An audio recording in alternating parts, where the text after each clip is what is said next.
Welcome into the Blue Water Climate Control Volquest.com podcast alongside Rob Lewis and Jesse Simonton. I'm Austin Price talking about Tennessee's 24-20 bowl-eligible clinching victory over Missouri from a late night in November this past season in 2019. Guys, cold. What's that? Cold night. It was cold. I'll say this. I go back to early in the game, and the announcers, they're talking about the matchup between Tennessee's passing game against Missouri secondary, and the color guy calls it a good matchup for Missouri. And after that, Missouri proceeds to get torched by Jared Garantano. And then the receivers, JG had a good game and 400 yards, but the receivers made some really tough catches, especially Josh Palmer and Volquest Callaway. Yeah, and then JJ does his usual, yak attack after he has the ball in his hands. But, man, that's got to be Josh Palmer's best game, don't you think? The degree of difficulty, some of the shots that he took. I think that's the best he's played, and kind of gives you some hope that he's ready to take that next step and be the number one guy this year. That was a strange comment that Jordan Rodgers made in that broadcast. Yes, they were without DeMarcus Acey, which makes it even stranger that he said he thought it would be a good matchup for Missouri, considering that they were without their best corner. But Jim Chaney targeted Christian Holmes the whole night. Obviously, Tennessee finishes this game with 3 100-yard receivers, as Rob just alluded to. These guys made just some unbelievable catches and catches in traffic where they got just straight popped. They got mollywopped on a couple of these catches, and they bounced right back up and came back and made a play. So Tennessee needed to survive some big mistakes in this game. This was probably the worst special teams game that Tennessee played all season. When you think about what they did in terms of catching the ball at the 8-yard line, the block kicks and whatnot, that not seeing the fact that their head coach is calling out a fake punt. But again, as we've kind of noted the last couple of weeks, the resiliency prevailed, and this was another example of Tennessee kind of learning how to win, and it was a big one because it clinched bowl eligibility. And AP, you and I were on the sidelines. It was freezing as hell, but they were celebrating like they had just won a bowl game. It was Chris Rump celebrating with the fans, Henry To'oTo'o, Wanye Morris, Trey Smith, all these guys running up in the stands. It was a celebration in Columbia that night. Well, and it should have been. Having been in that same scenario just 1 year prior and to lose both games, I thought, it was paramount Tennessee find a way to win at Missouri. Now, Tennessee goes on to roll Vanderbilt the next week, and they probably win that game anyway.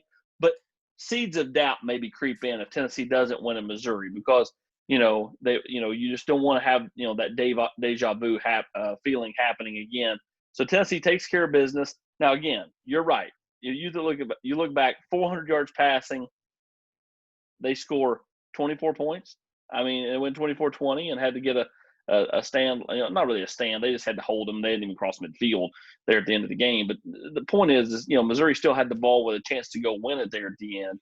And Tennessee still found a way to prevail, and they found different ways that last 6 games. You go back to when they kind of got the mojo going. Even at Alabama, they found different ways each week. And this one, it was through the air. It was Garantano. It was the 3 wide receivers. Obviously, this is a Tennessee team that just kind of brother-in-lawed it really well the back part of the year. Finding, different ways each week. 1 week it would be the passing game. 1 week would be the running game. It was never really the same combination back-to-back games.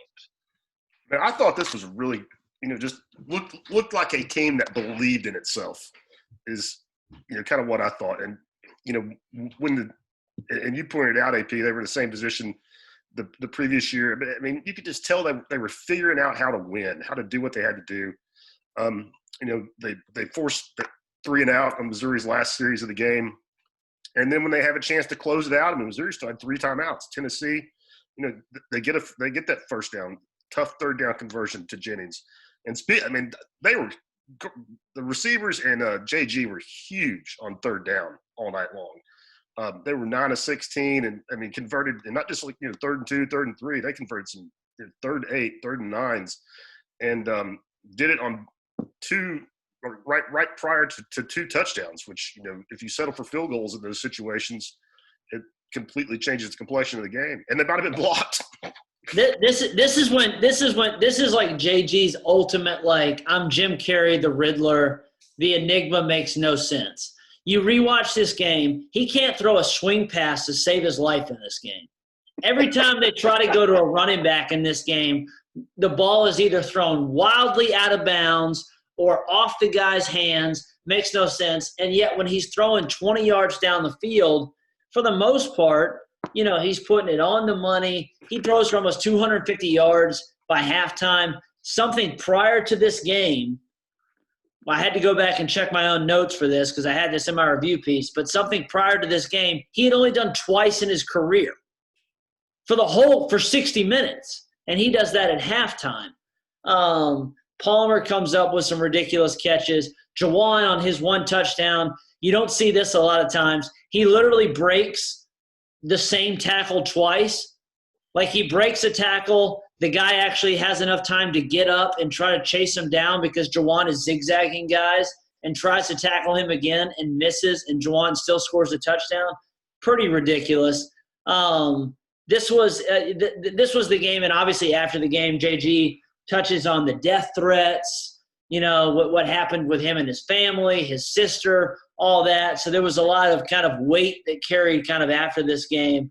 But the performance that he had, the performance that the receivers had, Jawan comes out shirtless and it's like 25 degrees outside and he's just like antagonizing the Missouri media, was a memorable thing. But I still have kind of the memories of this celebration afterwards because of how excited this team was that they were facing this start of this season and then on this cold night in Columbia to kind of clinch the fact that, hey, we may be going to Florida for a bowl game. You bring up a great point about his inability to throw a swing pass. And I love JG and I love his dad. Good people. I love Miss Karen. But he does struggle with that pass mightily. It's like almost like Major League 2 where the new catcher, can't throw it back to the pitcher. And he has to start reciting the JCPenney underwear catalog to throw it back to the pitcher. I think that may be what he has. It's like Chuck Knobloch for the Yankees can't throw it to first base. Easiest throw right there, can't make it. I'll tell you something that really surprised me when I went back and looked at the stats at this one. If you just look at the numbers, it's surprising. Tennessee was, kind of in a dogfight in the fourth quarter. Tennessee had 526 total yards. Missouri only had 280. Missouri averaged less than 3 yards per carry. It's, you just look at those numbers in the box score, you think Tennessee's got, 14, 17-point win easy. That was not the case. Well, when you mismanage the clock, this is – in the first half. Yeah, in terms of spinning it forward, as aggressive as Jeremy's been that we've covered both this season, prior seasons, they completely botched the end of this first half. Tennessee also loses the turnover battle. They're actually outscored in the fourth quarter of this game too. All that, that's how you basically find yourself in a need to get a stop scenario to win the game. But yeah, you're right, Rob. That was they dominated the brass tass stacks, but when it came down to it, they had to get a stop just to kind of clinch bowl eligibility.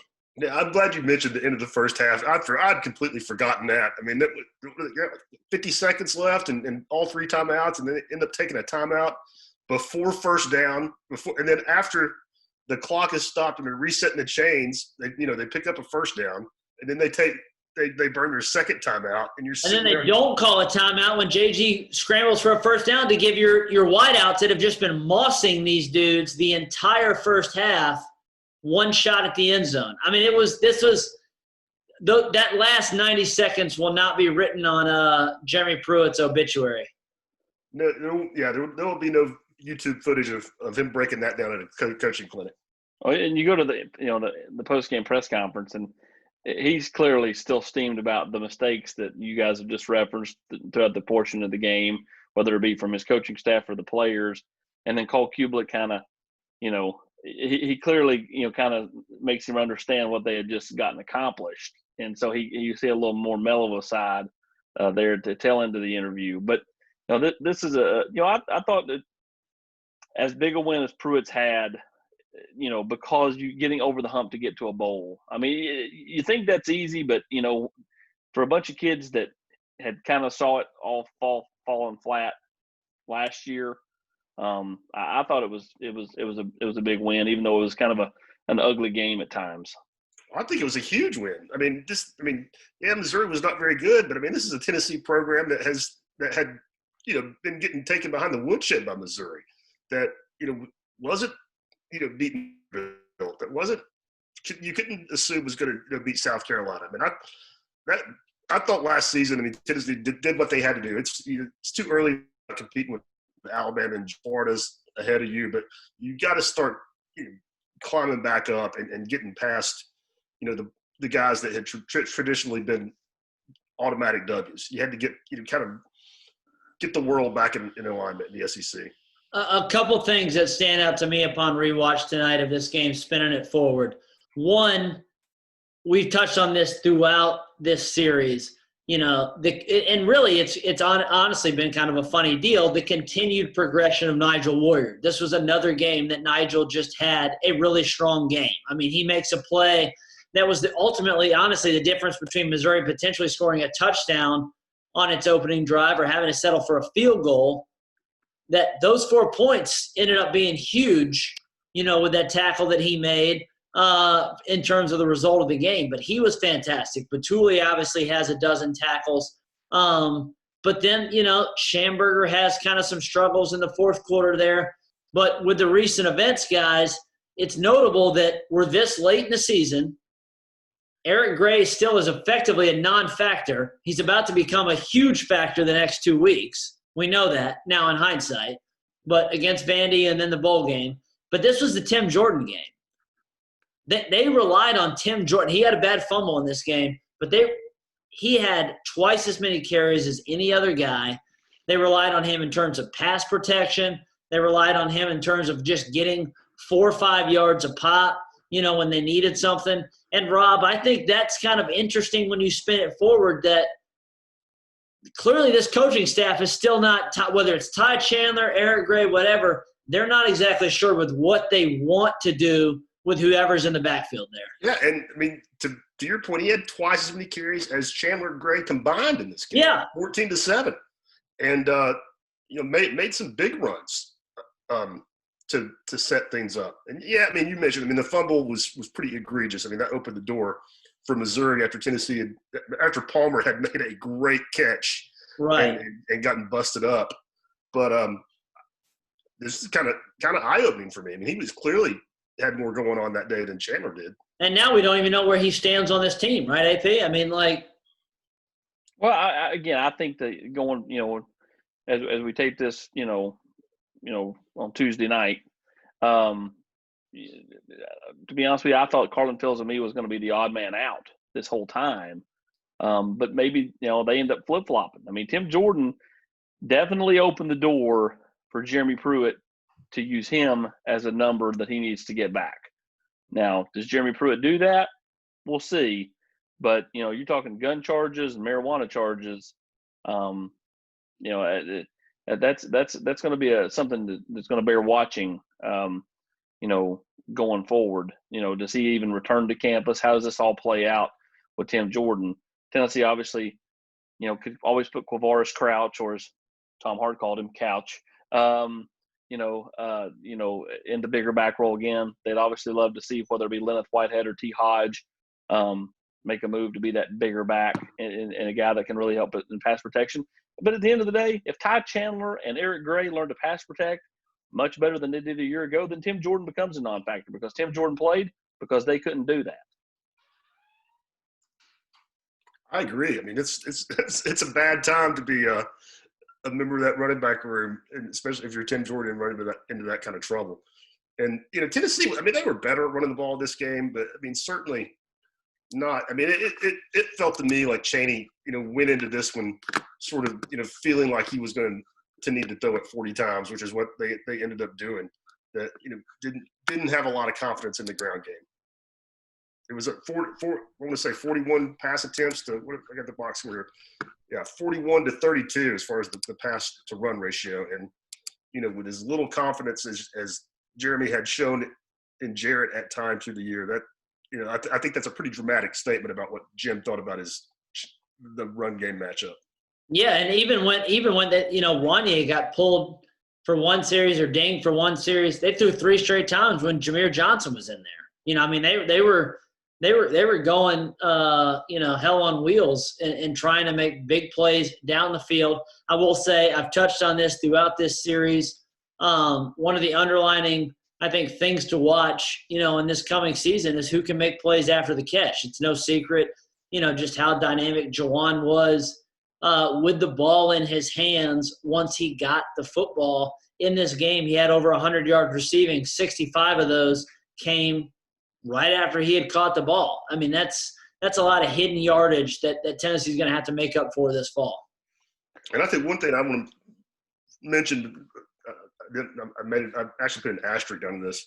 I mean, fans have made note of it. Everybody's, you know, kind of talked about it. But the way Daniel Batuli played these 2 weeks in a row at Kentucky in this game, I mean, 31 combined tackles in the 2 games. It really, you know, everybody said it, but golly, Tennessee doesn't start 0-2, I don't think, if Batuli's healthy. Yeah, I think it changed the course of the season there early, and obviously Tennessee, you know, found its footing late. And let's face it, you know, we said all along, and I think everybody, it's not just something that the 4 of us talked about, but I think as a whole, for Tennessee to be able to compete with the Georgia, Floridas, Alabamas, those type of teams, they needed to get past the Missouris. They've had their way over Kentucky, but Vanderbilt, South Carolina, win those games. And Tennessee, down the stretch, found ways against every one of these teams that they've struggled with over the last 6 or 7 years to get a win. Now they've got to me be able to do it again this year. And then again, the schedule sets up this year, I think, you know, where Tennessee against, you know, they get Florida at home and then, you know, Georgia later in the year. You know, not having that murderer's gauntlet like Tennessee's had since the 90s of playing Florida, Georgia, Team X, Alabama right there in the middle of your season. I think that definitely helps this program try to find more footing going forward. And this was also another year, I'll just say that or another example of this season late in the year, once Tennessee had gotten rolling, that the team had bought into this staff. I mean, you got Henry To'oTo'o out there with a cast on his knee. He looks like a bionic man, you know, Terminator out there with on his shoulder, on his elbow, on his ankle, on his knee. He's got all this stuff because he's been hurt the last couple of weeks, yet he's gutting it out and making plays. Bryce Thompson's out there on a banged-up knee out there. He was obviously, you know, at fault for the one touchdown where he got turned around confused, but he's out there gutting it out. This team, and AP, you and I were on the field afterwards, they so badly wanted to get to a bowl game.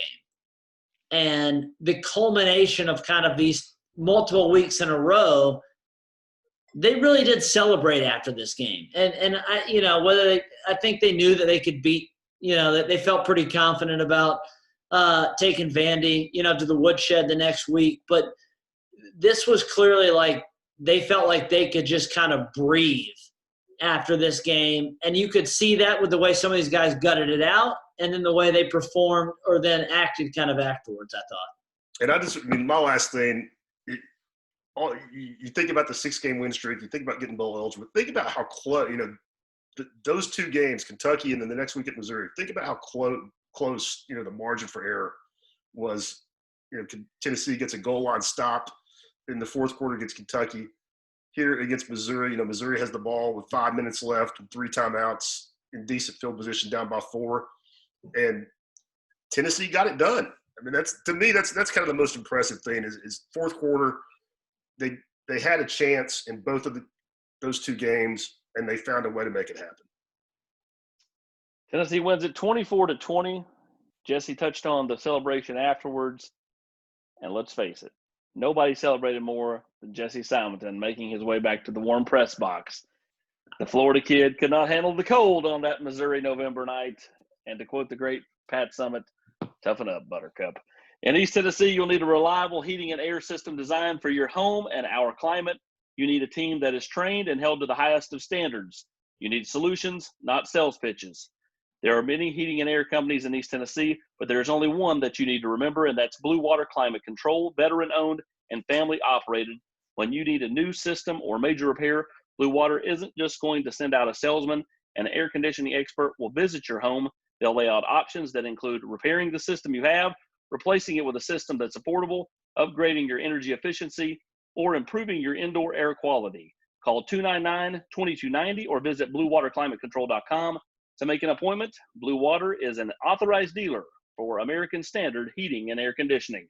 For Rob Lewis and Jesse Sompton, I'm Austin Price for the Wednesday Rocky Top Rewind podcast.